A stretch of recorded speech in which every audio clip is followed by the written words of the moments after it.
సన్నం దారలాగా మన తల మీద నుండి మన లోపలికి పోతూ ఉంది. అవి స్వశక్తి వచ్చినప్పుడు మనకు తలకాయ బరువు ఎక్కుతుంది, కాళ్ళ తిమ్ముళ్ళు పడతాయి, కాళ్ళ నొప్పులు వస్తే తప్పుకోవచ్చు. నొప్పులు వెంటనే తగ్గుతాయి. చూడండి, మనం లేచే వరకే తగ్గుతాయి. నొప్పులు వస్తుంటాయి. శ్వాస మీద దేశ పల్లె మేలుకోవాలి, ప్రతి ఇల్లు మేలుకోవాలి. పల్లె మేలుకోవాలి, ప్రతి ఇల్లు మేలుకోవాలి. ధ్యానం వలన మనిషి యొక్క తెలివి పెరిగిను, ఆ తెలివి పెరిగి మనిషి యొక్క విలువ పెరిగిను.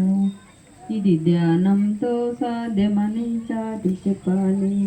వెన్నెల వెన్నెల వెన్నెల వెన్నెల మా వెన్నెల, వెన్నెల వెన్నెల వెన్నెల వెన్నెల మా వెన్నెల. పల్లె మేలుకోవాలి, ప్రతి ఇల్లు మేలుకోవాలి. శ్వాస వలన మనిషి యొక్క తెలివి పెరిగెను, ఆ తెలివి పెరిగిన సమాజం అవతరించెను, ఆ తెలివి పెరిగిన సమాజం అవతరించెను. పల్లె మేలుకోవాలి, ప్రతి ఇల్లు మేలుకోవాలి. వెన్నెల వెన్నెల వెన్నెల